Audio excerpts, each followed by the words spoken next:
윤석열 대통령에 대한 국회 탄핵 소추안이 가결되면서 이제 공은 헌법재판소로 넘어갔습니다. 이번 사태 관련자들에 대한 수사도 속도가 붙고 있는데요. 검찰은 오늘도 주요 인물 신병 확보에 나섰습니다.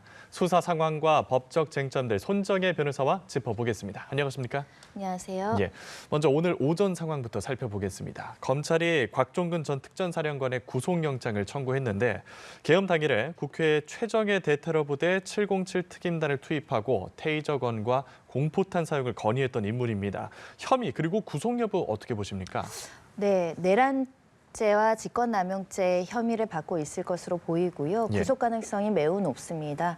그러니까 계엄군의 주요 지휘부가 순차적으로 지금 체포되고 구속되고 피의자로 전환돼서 그 일사불란하게 움직여서 실제로 내란죄를 실행했다라는 다양한 증언과 증거들이 확보되고 있는 상황에서 주요 지휘부로서 이제 곽종근 특정사령관의 경우에는 뭐 문을 부수고 국회에 진입해라, 왜 국회의원들을 제대로 진압하지 못하느냐라는 윤 대통령의 직접적인 전화를 받았다라고 진술한 장본이기 때문에 내란죄의 중요 역할을 했다라고 보지 않을 여지가 없고 또 관련된 증거가 확보되어 있는 상황이어서 신병 확보 이후에 구속 기소될 가능성이 매우 높은 상황입니다. 예, 말씀하신 것처럼 곽 전 사령관이 당시 상황을 세세하게 증언을 했고요. 자신은 그런데 그 지시에 따르지 않았다라고도 주장을 했는데 내란에 가담한 중요 임무 수행자로 여겨집니다. 그 이유는 뭔가요? 그러니까 내란죄는 3단계 체계로 되어 있습니다. 중요 임무 종사자와 관련해서 우리 계엄법과 관련하는 이제 그 내란죄의 규정을 보시면요. 공모, 지휘, 그 밖의 중요 임무 종사자를 우리 중요 가담자로 보고 있는데요. 이 내란의 모의 상황만 참여했다고 하더라도 중요 임무를 했다라고 보는 겁니다. 즉 본인이 모의에도 참여하고 실제로 하급 직원 군인들이나 뭐 부하들에게 이런 지시를 내린 사실만으로도 내란죄는 이미 기소에 이르르고 중요 가담자가 됐다라고 평가해야 되기 때문에 실제 다양한 위법적인 명령에도 불구하고 일부는 하고 선택적으로 일부를 하지 않았다고 하더라도 일부 무력의 어떤 군인들을 동원해서 무력적인 어떤 상황을 야기하고 그것을 인식하면서도 모의에 참여했다는 그 상황이 내란죄의 구성 요건에 해당이 되는 것이고요. 그만큼 내란죄는 국법 질서를 어떻게 보면 침해하고 사회 질서에 굉장한 위험을 야기할 수 있는 부분이기 때문에 모의 단계에서 참여한 사람들도 굉장히 중요한 역할을 했다라고 평가할 여지가 있는데 곽 전 사령관은 실제로 군인들을 보내고 그리고 구체적인 지시를 받아서 그 지시 일부를 실행한 사람이기 때문에 내란에 가담했다라고 볼 여지가 굉장히 많습니다. 예, 내란죄는 상당히 폭넓게 처벌 대상을 정한다는 걸 말씀해 주셨는데 이번 사태 핵심 인물인 여인영 방첩사령관도 어제 구속이 됐습니다. 이미 체포된 이진우 수방사령관도 구속 수사 가능성이 높은데 이번 사태 관련해서 군 수뇌부가 어느 선까지 사법 처리가 될지 궁금한데 말씀하신 중요 임무 종사자냐 아니면 단순 가담이냐 차이가 좀 크지 않습니까? 그렇습니다. 현재로서 워낙에 수사가 이제 빨리 진행되는 측면도 있지만 가담하고 현장에 투입된 인력이 뭐 최소 수백 명에 이르기 때문에 모든 사람을 조사하기에는 시간적 한계가 있지만 순차적으로 차례적으로 이제 지휘 체계의 앞부분부터 지금 수사가 진행되고 있고 책임의 중대성을 감안해서 상급 지휘 체계자들 먼저 체포와 구속에 이르고 있다 이렇게 말씀드릴 수 있어서요. 관련된 부서 그러니까 방첩사령관이나 특전사령관이나 지금 수방사령관이나 모두 다 관련된 주요 임무를 수행하고 이것을 용인한 사람들은 모두 다 체포 구속 가능성이 열려 있다라고 말씀드릴 수 있고요. 상급 지휘 체계들은 본인들의 대통령인 국군 통수권으로서의 여러 가지 계엄에 대한 지시를 받았고 그 계엄 지시 내용을 인식하고 하급 부하들에게 이것을 지시했다라고 한다면 가담의 정황으로 볼 여지가 있습니다. 다만 일부 그 인원들 같은 경우에는 하급이나 중급 지휘 체계자들 같은 경우는 지시를 받았지만 이행하지 않고 현장에 가지 않은 사람들이 일부 있다라고 알려지고 있고 특히 했다라는 이유로 폭력을 행사하거나 폭언까지 들었던 사람들이 있다고 합니다. 이렇게 적극적인 의사로 내가 반대하고 이 행위에 가담하지 않았다고 하는 사람들을 제외하고 나서는 내란죄의 조그만한 부분이라도 부분적으로 기여를 했다면 수사의 대상이 될 수 있고 그 조그만한 기여라고 하더라도 나는 어쩔 수 없었다. 상관의 명령이기 때문에 위법하지만 따를 수 없었다고 하더라도 전부 면책되기 어렵고 개별 상황마다 인식 여부 그리고 구체적인 어떤 위법성에 대한 실행을 했는지 여부에 따라서 책임 여하가 달라질 수 있습니다. 예. 앞서 구속이 됐던 김용현 전 국방장관의 입장이 달라졌다는 얘기가 있는데 이 얘기 한번 여쭤보겠습니다. 사태 발생 후에는 원래 좀 자발적으로 굉장히 성실하게 수사에 임했다고 전해져 왔는데 돌연 지금 검찰이 불법 수사를 하고 있다면서 진술 거부권을 행사하고 있다고 하네요. 네, 구속영장 실질심사도 포기하고 반성하는 태도로서 수사에 협조할 것으로 기대를 했지만 예. 현재 상황에서는 김용현 전 장관의 구체적인 진술은 윤석열 대통령의 유죄의 증거로 사용될 가능성이 매우 높기 때문에 그에 대한 심리적 부담으로 수사에 협조하지 않고 진술을 거부하고 있다 이렇게 평가되지만 김 전 장관이야말로 최정점에 있는 윤석열 대통령 다음 순서로 중대한 책임이 있는 사람이기 때문에 본인의 자백이 없다고 하더라도 다른 관련 계엄 지휘부들이 직접적으로 모의에 참여한 정황이라든가 구체적인 지휘 상황이라든가 진술에 대해서 지금 실시간으로 조사가 이루어지고 김 전 장관의 개입 여하가 증거로서 지금 확보되고 있기 때문에 자백 없이도 김 전 장관을 처벌하는 데는 부족함이 없는 사건이고 실제로 그렇기 때문에 법원에서도 내란죄 직권남용죄의 일정 부분 여러 가지 증거만으로도 초기 단계 수사한 증거만으로도 범죄의 소명이 이루어졌다라고 판단이 된 거거든요. 예. 그만큼 본인이 진술 거부한다고 하더라도 또 위법한 수사라고 주장한다고 하더라도 그 주장이 합리적이지 않기 때문에 이 주장에는 크게 법률적인 의미가 없다. 다만 본인 입으로 윤 대통령의 내란죄의 구체적인 행위를 진술하기 어려운 충정을 담고 있으나 그것이 과연 올바른 선택인지는 차후에 이제 밝혀질 것으로 보입니다. 예. 앞서 얘기한 주요 인물들의 영장에 윤석열 대통령이 내란죄 공범으로 적시가 돼 있습니다. 지금 탄핵안 가결로 수사 정당성도 더해지면서 수사를 하는 데 있어서 정치적인 부담도 좀 덜어진 상황이거든요. 대한민국 최초로 현직 대통령 구속 수사를 받는 것까지도 조심스럽지만 좀 가능하다 보십니까?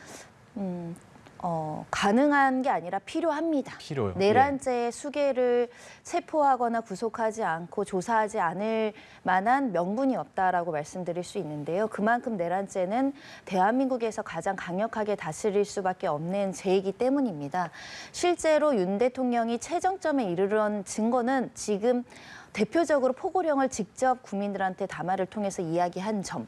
그러니까 포고령 만드는데 직접 가담했다라는 충분한 증거가 되고 있다라는 점이고요. 두 번째로는 각 계엄 지휘부들이 윤 대통령이 구체적으로 지시했다라고 지금 진술하고 있는 상황일 뿐만 아니라 본인이 두 번의 담화를 거쳐서 이 계엄에 대한 정당성과 합리성이 있다라고 주장을 하고 있지만 그것이 법리에 위반되거나 사실관계에 배치되는 측면들이 있는 상황이라서 즉 이 상황을 인정하지 않고 무죄 취지로 변론할 것이 충분히 예견되는 상황이라면 증거인멸 가능성이 굉장히 높은데 증거인멸 가능성이 높고 중대한 범죄인데 구속 수사하지 않을 수 없다. 다만 이제 대통령으로서의 어떤 예우 때문에 고민하는 지점이 있겠지만 대통령이 예우보다 더 중요한 건 헌법 질서를 수호하고 국민들이 이렇게 투표로서 선출을 해줬지만 국민들의 신임을 지대하게 배신한 대통령에 대해서는 국민들이 또 엄격하게 이런 내란을 국민들을 향해서 했다라는 점에 대해서 질책하는 공익적인 목적이 더 크기 때문에 수사기관에서 고민하고 있다라는 여러 차례 보도가 있지만 신속하게 체포 구속될 수밖에 없는 제명을 우리가 이제 내란죄라고 평가하고 그 내란죄를 직접적으로 지휘, 설계, 공모한 사람이 윤 대통령이라고 한다면 구속 수사는 사실은 피하기가 어려운 상황입니다. 예, 말씀하신 필요성 역시 뭐 정치적인 얘기가 아니라 법치적인 그리고 민주주의를 위해서 말씀하신 내용인데 그렇다 보니까 이 수사에 대한 중요성이 더욱 부각되고 있는 상황에서 수사의 비효율성에 대한 우려도 지적이 되고 있습니다. 뭐 검찰, 경찰, 공수처까지 다 수사하겠다 뛰어든 상황에서 지금 공수처는 사건 이첩을 요구하고 있지만 검경 각자의 생각도 다르고 이러다 보니까 유리한 수사기관을 피의자가 직접 고르는 일종의 수사기관 쇼핑까지 발생할 수 있지 않겠냐 이런 지적이 있거든요. 예상해볼 만한 것은 윤 대통령이 이제 수사를 받는데 나는 경찰 수사를 받지 않고 내 친정인 검찰에서 받겠습니다라고 할 가능성에 대한 우려라고 보이지만 그럼에도 저는 대한민국 검찰이 내란죄 직권남용죄에서 일부 피의자가 우리 검찰 식구였다는 이유만으로 편의적으로 또는 지나친 배려를 하거나 아니면 사건을 축소시키지 않을 거라고 생각합니다. 그것은 우리 국민들이 눈 뜨고 보고 있는 상황이고 역사에 남을 만한 수사인데 임의로 본인들의 어떤 검찰 권한을 남용하면서까지 피의자를 배려할 필요도 없고 그렇게 한다고 한다면 오히려 검찰이 수사를 받는 지경에 빠질 수 있기 때문에 그런 일은 상정하기 어렵지만 다만 세 기관이 합심해서 신속하게 움직이는 신속성과 세 기관이 각기 개별적으로 움직였을 때의 혼선을 국민들은 비효율적인 수사다 이렇게 평가할 여지가 있기 때문에 세 기관이 실시간으로 정보를 공유해서 서로 합심하는 수사를 하는 것이 국민들에 대한 예의이고 또 역사에 대한 어떤 사명감을 실행하는 부분이다 이렇게 말씀드릴 수 있고요. 예. 제가 아까 구속수사의 필요성이 높다라고 말하는 것은 결국 이렇습니다. 우리가 이런 내란 사건에 대해서 100년, 200년 이후의 후세들이 그때 어떤 일이 있었고 시간 순서대로 무슨 진술이 있었고 어떤 지위가 있었고 거기에 가담한 사람이 누구인지를 어떻게 보면 재현해내고 그 범죄에 대한 하나하나의 어떤 평가를 해야 되는 것인데 일부 사실관계가 누군가는 자백하지 않고 누군가는 진술하지 않고 또 어떤 경우에는 객관적인 증거가 불비해서 그 세모인 상태로 물음표인 상태로 남는 것보다는 실시간으로 체포, 구속, 압수수색을 이루어져서 하나하나 객관적 증거로서 증거를 뒷받침할 수 있는 사실관계의 규명이 있다라고 한다면 그건 역시 국민들을 위해서는 사실 사법질서나 헌법질서를 수호하는 데 굉장히 유의미하기 때문에 증거인멸 가능성을 최대한 배제하는 수사가 필요하다라는 관점에서 말씀드린 겁니다. 예, 지금 수사의 변수도 몇 가지가 있는데 이 탄핵 소추 때문에 기소 시점이 조절될 수도 있다고 하고요. 또 헌법재판관 2명의 임기가 내년 4월까지라서 결론이 더 일찍 날 수도 있다고 하는데 이 부분은 어떻게 보세요? 실제로 내란죄, 직권남용죄는 지금 구속영장 신청 단계에서 4차례 정도 범죄의 소명에 다툼의 여지가 있다라는 법원의 판단이 없었습니다. 예. 즉, 이 사건은 피의자의 방어권도 중요한 관점이긴 하지만 이미 지금까지 드러난 증거만으로도 직권남용 내란죄의 유죄 입증이 굉장히 충분하게 이루어질 수 있을 만큼 증거가 확보된 상황이라고 본다고 한다면 실제 많은 증거가 수집됐다라고 보셔야 될 것 같습니다. 그럼 네. 이 증거는 모두 헌재로 갈 수 있고 헌재에서도 이 정도에 이르면 중대한 법 위반이라고 판단할 수 있는 상황이기 때문에 심리에 오랜 시간이 걸리기보다는 종전에 이제 직전 대통령들, 예를 들면 박근혜 전 대통령이나 노무현 전 대통령 사건 같은 탄핵 심판보다는 훨씬 더 단기간에 결정을 내릴 수 있을 만큼의 사건이다. 예. 이게 단순히 개인에 대한 부패 범죄라거나 뇌물수수 사건 이런 것과 종류를 달리하는 범죄이기 때문에 내란죄가 유죄에 이를 만큼의 증거가 있다면 그거는 명백하게 헌법 질서를 파괴하려는 시도였기 때문에 예. 그렇다면 중대한 법 위반이 인정되고 그러면 대통령을 파면해야 된다는 결론에 이를 수 있기 때문에 제 개인적인 생각으로는 63일, 그러니까 전직 어떤 91일 그 판단에 걸리는 시간보다 훨씬 더 짧은 시간, 예를 들면 35일, 45일 예. 만에도 결론에 이를 수 있지 않을까라고 생각합니다. 알겠습니다. 탄핵 심판 절차를 조금만 더 자세히 들여다보겠습니다. 청구인은 국회, 피청구인은 윤 대통령이고요. 정청래 법사위원장이 소추위원으로 탄핵 심판 청구를 수행을 합니다. 양측 모두 대리인단을 꾸리게 되는데 심리는 총 몇 차례 진행이 되겠습니까? 보통 이런 사건은 집중 심리를 거쳐서 주 2회 3회 이상 집중적으로 이제 심리가 이루어지게 되겠죠. 이 대리인들은 각자의 논리로서 이 파면을 해야 된다, 파면에 이를 만한 중대한 법 위반이 없고 정당한 사유가 있다. 이렇게 이제 서로의 반대 논리로 주장을 할 것으로 보이는데요.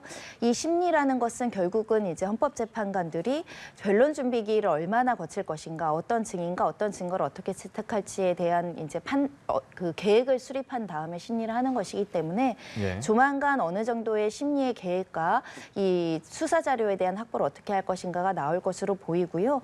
최대한 빨리 집중적으로 심리해서 이 탄핵과 관련한 어떤 전국의 혼란 상황을 방지하려고 할 것이라는 생각이 들어서 생각보다 탄핵 심판의 절차는 빨리빨리 신속하게 진행될 가능성이 높습니다. 예, 내일 이제 재판관 첫 소집 회의가 열리게 됩니다. 일단 6인으로 심리가 진행이 되는데 공석인 3명은 연내 임명을 마친다는 계획이고 공석이 채워진다면 중도 보수가 5명, 진보가 4명 구도가 되겠습니다. 각 재판관의 이력이나 정치적 성향이 이번 사건의 결론을 내는데 어떤 영향을 주겠다 보십니까?